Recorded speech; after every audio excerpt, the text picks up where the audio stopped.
para ito sa mga content creator na monetize na.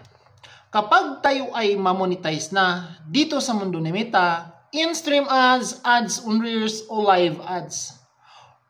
Guys, ingatan natin guys ang ating account na tayo ay ma-demonetize.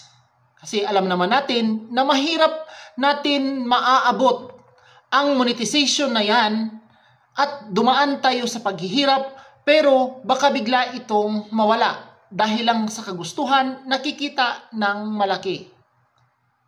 Maraming mga content creator ngayon ang nang-iinganyo.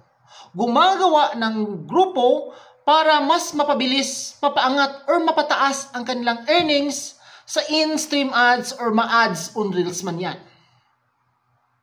Guys, kapag iniimbita kayo sa mga ganitong sitwasyon, wag na wag kang pumasok. Kasi siguradong kapag kayo ay nadidetect, siguradong madi-demonetize ka.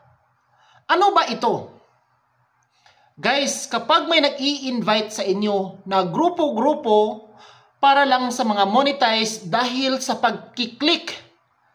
clicking ads, C2C, click to click, kapag may lumalabas ng mga ads ay i-click nila.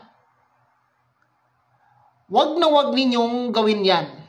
Kasi kapag kayo ay madidetect, siguradong madi-demonetize kayo at siguradong magkaroon kayo ng violation at hindi ninyo alam kung maibabalik pa ang inyong monetization.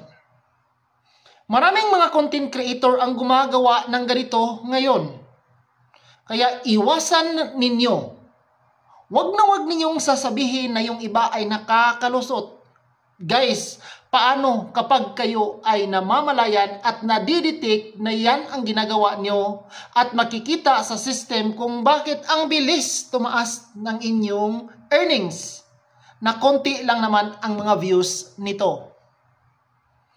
Ingatan ninyo ang inyong account. Wag na wag kayong mag-click or gumagawa ng grupo para i-click ninyo nang i-click ang mga ads ng inyong mga kapwa content creator para lang mapabilis ang pagtaas ng inyong earnings. Kasi bawal yan. Illegal yan dito sa mundo ni Meta.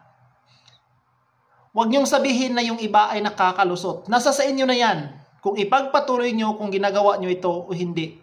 Yun lang and have a nice day. Please follow, like, and share para updated kayo sa susunod na video. Maraming salamat.